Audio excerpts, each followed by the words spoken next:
It's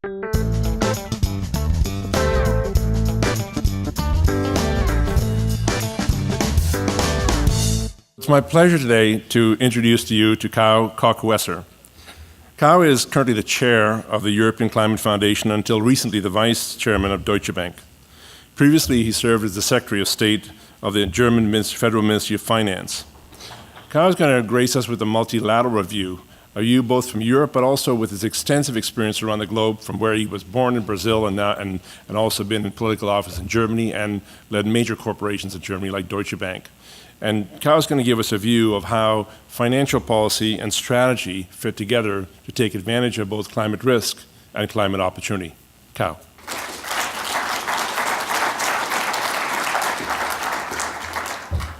Mr. Gerbes, Mr. Henderson, ladies and gentlemen. The Paris Climate Agreement heralded a new paradigm and was a major success of multilateralism. We have entered a new socio-economic era. The world is moving away from outdated business as usual and onto a new sustainable growth path if we act now. I'm delighted Canada ratified the climate deal last October, and the Canadian G7 presidency next year will provide an important opportunity to drive implementation of national climate plans around the world. But the world is ridden by uncertainty. The recent US approach to climate protection has been most disappointing. Only weeks after the G20 finance ministers' communique, the meeting took place in Germany, was published without reference to climate finance, I must underline the urgency of action. The world needs active leadership and coalitions of the willing, with a vision linking the present to the future. It is a privilege to speak to this topic here today in Canada, a country that can build on an impressive tradition of strong leadership. During my time at the World Bank, I witnessed outstanding international engagement. Maurice Strong served as the founding executive director of the United Nations Environment Programme, and the Canadian International Development Agency was formed by the Canadian government under Pierre Trudeau. Cooperation and vision sit at the heart of our approach at the European Climate Foundation. We are a member of a family of philanthropic foundations around the world. This includes the San Francisco-based Climate Works Foundation, which works to stimulate positive climate-related policy work worldwide. In my remarks, I will stress 3 points. Firstly, that the low-carbon transition is underway and irreversible. Secondly, I argue that this fact bears significant consequences for the setup of the finance sector and to capital flows. And thirdly, the provision of global public goods, such as climate protection and financial stability, at a minimum, require coalitions of the willing. I will end with 4 recommendations for action. So my first point, the low-carbon transition is underway. Let me start from where I come from, Germany. Here, the low-carbon transition certainly is underway. It was initiated decades ago with broad citizen support. At that time, specifically in opposition to nuclear energy, actually. Today, Germany is a world leader in renewable energy deployment. The Renewables 2016 Global Status Report by REN21 ranks Germany second, only beaten by Denmark in per capita, and third after China and the US in terms of absolute installed renewable energy capacity. Part and parcel of this German approach is its strong support for the European Energy Union, which was set up in 2015 to ensure secure, affordable, and climate-friendly energy and help promote sustainable growth. An interconnected European energy grid is vital to achieve these objectives and therefore high on the European agenda.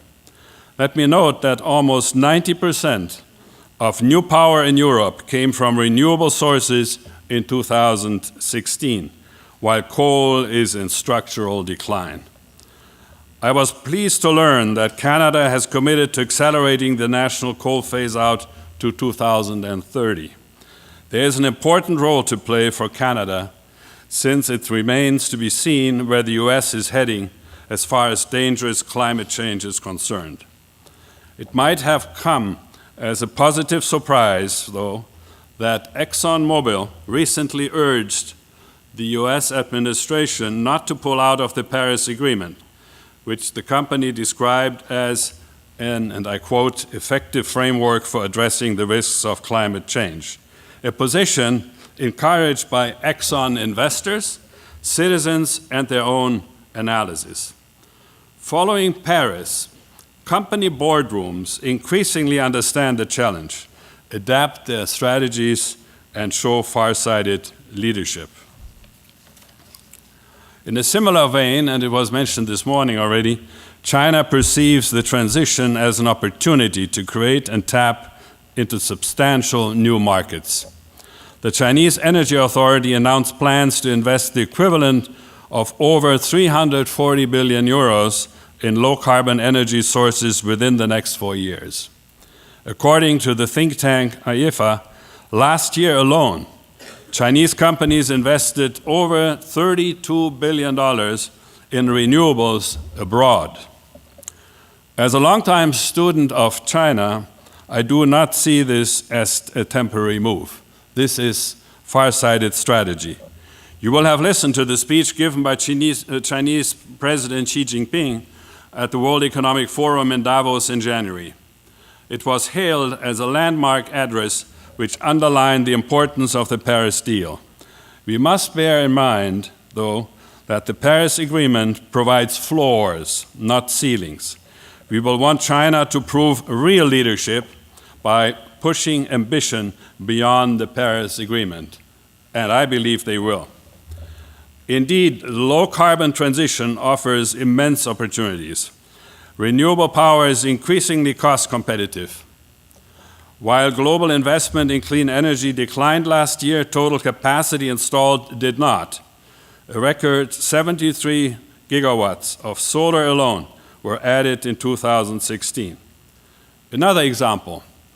In India, so long a laggard, solar power costs declined to 5 US cents a kilowatt hour after a World Bank-backed auction helped the central Madhya Pradesh state tender 750 megawatts of power. If this was replicated, solar could become the cheapest source of energy available in India quite soon. Drawing on latest available data and market trends, the Grantham Institute and Carbon Tracker show that global solar could cover up to 23% of the power generation market by 2040 globally. Electric vehicles could account for approximately 35% of the road transport market by 2035. The point is, we know these processes quickly become nonlinear when a tipping point is reached. And indeed, it is such processes that will drive achievement of the Paris goals, in my view. New financial instruments, such as green loans, green bonds, green investment trusts and funds, green indices and ETFs, constitute potential business opportunities for many financial firms. The Climate Bonds Initiative highlights that June this year will mark a decade since the first green bond was issued by the European Investment Bank. In 2016, annual issuance aligned with international definitions reached $81 billion. 2 years ago, I issued a challenge to a group of G7 government officials at a meeting in Berlin who will be the first to launch a sovereign green bond. It turned out it was Poland, closely followed by France. I congratulate Ontario for issuing a green bond as well. Smart Prosperity Institute and the Climate Bonds Initiative show Canada's climate-aligned bond market had grown to 32 billion Canadian dollars by May 2016. making Canada's markets the 5th largest in the world by now. So the energy transition is underway and irreversible, but it urgently will need to pick up speed. Both in the real economy and in the financial industry, an ambitious low-carbon trajectory remains vital. Since a third of oil reserves, half of gas reserves, and over 80% of current coal reserves globally must remain in the ground. In the ground, if global warming is to stay well below 2 degrees as agreed in Paris. This brings me to my second point, the implications for the finance sector. Fundamentally, financial flows will have to be redirected from high to low carbon assets. And of course, the vast majority of these flows must be private, not public. The Global Commission on the Economy and Climate, on which I gladly serve as a member, showed in their Better Growth, Better Climate report that the world is expected to invest around 90 trillion US dollars in infrastructure over the next 15 years.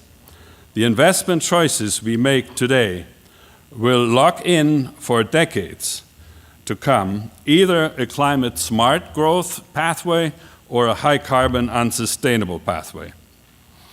Many of Canada's major public pension funds are already world-famous for their focus on infrastructure investment. More Canadian pension funds and asset owners should become signatories to the Principles for Responsible Investment and truly integrate climate and sustainability into their strategies. I'm keen to see if the Canada Infrastructure Bank, currently under development, will emphasize investments that help the country transition to a low-carbon future. My fellow Global Commissioner Stuart Gulliver, CEO of HSBC, discussed the financing of sustainable infrastructure at the World Economic Forum in Davos this year. He emphasized that disclosure of carbon and climate risks needs to be an important consideration in the regulatory regime of all finance markets. HSBC's global survey of nearly 300 institutional investors and almost 300 corporates found less than a quarter of companies disclose their environmental impact.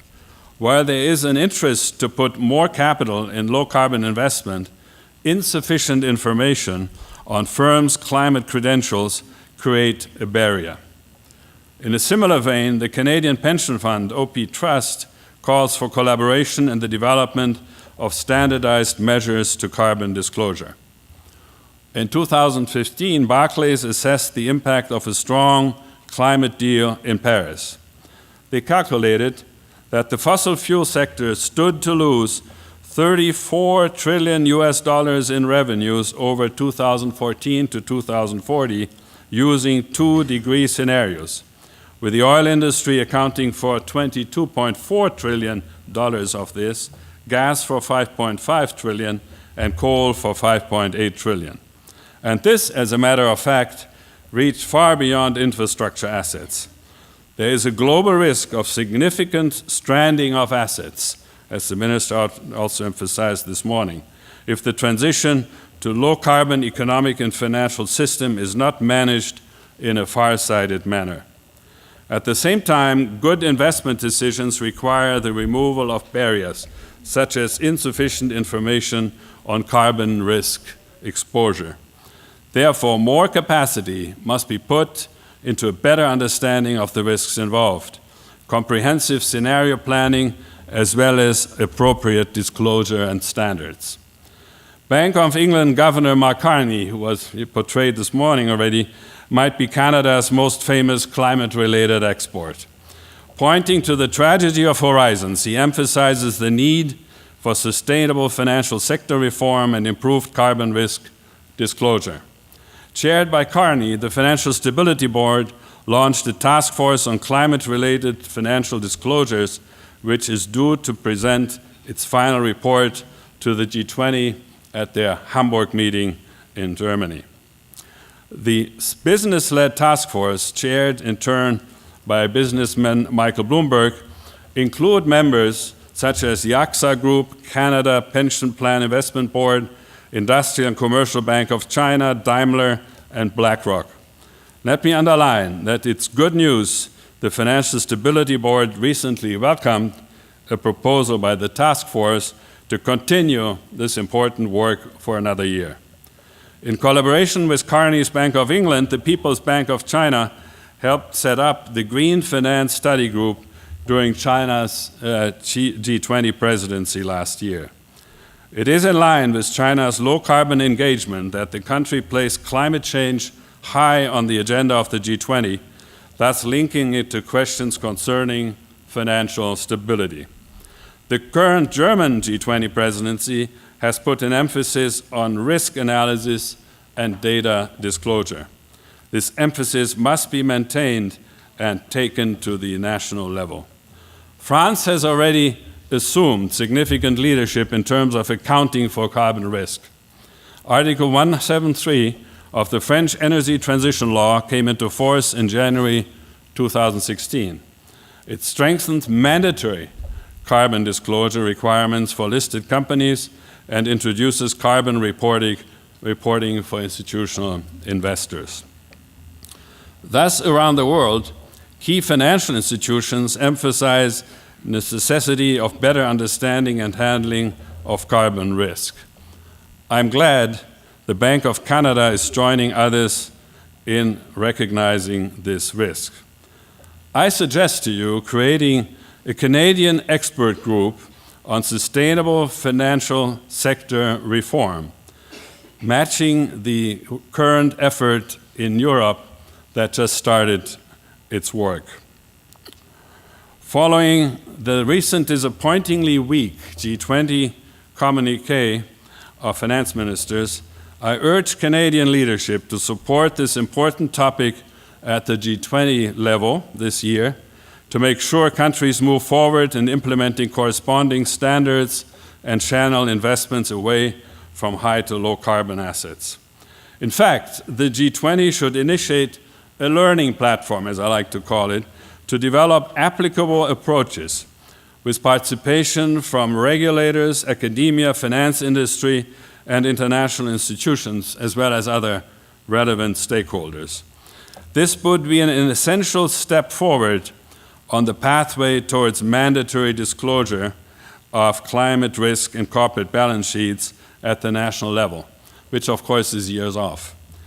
The risk is, I believe, that yes, firms following the FSB Bloomberg Task Force will disclose in a static way their carbon footprint, but the learning platform has to add to that a testing, a joint learning on how, and dynamically, not statically, you then test business plans of these companies against different future scenarios, prominently, of course, the 2 degrees scenario of the Paris Agreement. I believe we will not recover the momentum we currently have on carbon risk disclosure if this vital agenda is allowed to falter at this year's G20, and there is a risk. I know Canada will be a strong supporter. Coming to my third point, the coalitions of the willing, which are key to success. There is an urgency to act against climate change. At the same time, multilateralism, I'm afraid, appears to be at risk.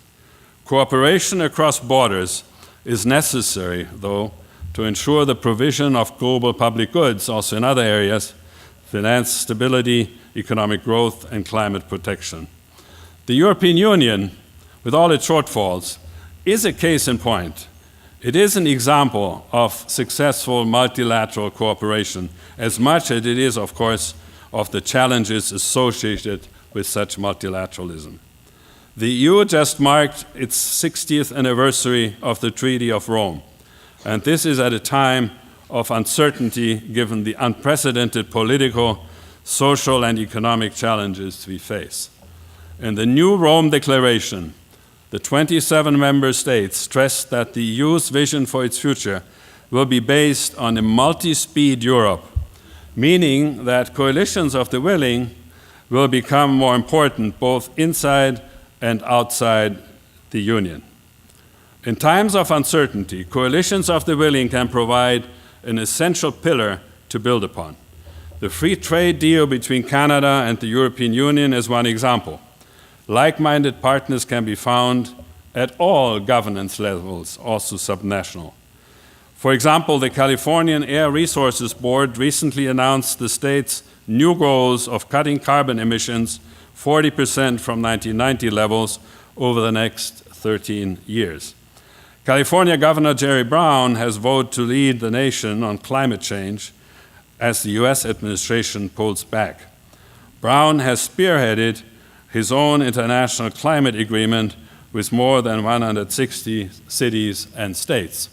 And there's talk of California and New York, Cuomo and Jerry Brown, to go ahead in the terms of a political coalition also to safeguard and further extend the climate agenda in the US.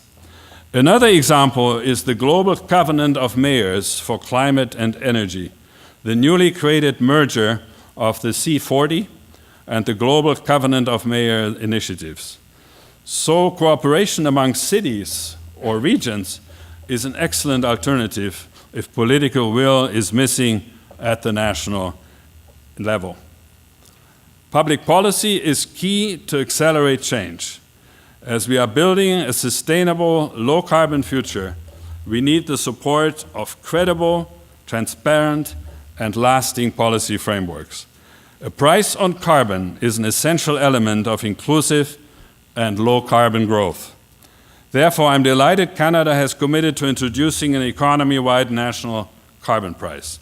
In the US, a group of Republican elder statesmen, led by former Secretaries of Treasury and State James Baker, Secretary of State George Shultz, and Hank Paulson, a former Secretary of the Treasury, has called for a tax on carbon emissions. And China plans to roll out emissions trading in its 7 pilot provinces across the entire country this year. As the first emerging economy with an emissions trading system, it will lead the way for other up-and-coming countries. As far as the European Union's emission trading system is concerned, the current legislative process is progressing, albeit far from the level of ambition we would like. We learned some bitter lessons here. Not only the public sector bears the responsibility for action, though. The low-carbon transition is a substantial multi-party effort. This includes civil society and corporate leadership as well. You, the finance sector, have a role in this too, via engaging in the shift from high to low-carbon investments, while exchanging with the public sector to ensure best practice is applied by corporates, regulators, and heads of state. Let me then conclude by specifically putting forward 4 recommendations for immediate action in this regard. First, financial regulators should issue guidance on the scenarios for companies to ensure a better understanding of transition risks. This should include a well below 2-degree scenario in line with the Paris Agreement to deliver consistent, comparable, and risk metrics for investors. Second, investors, in turn, must require full disclosure of these scenarios and use them to better align their investments with a carbon-constrained future.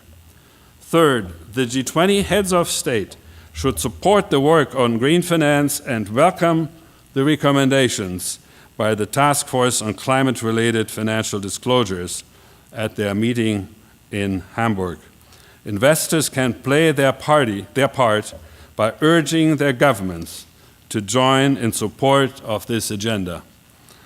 And fourth, the G7, this year taking place in Italy, next year hosted by Canada, should commit to strengthening ambition to account for carbon risk and encourage low-carbon investment in line with equitable societies and sustainably growing economies. The world needs strong coalitions of the willing, now more than ever. Thank you very much.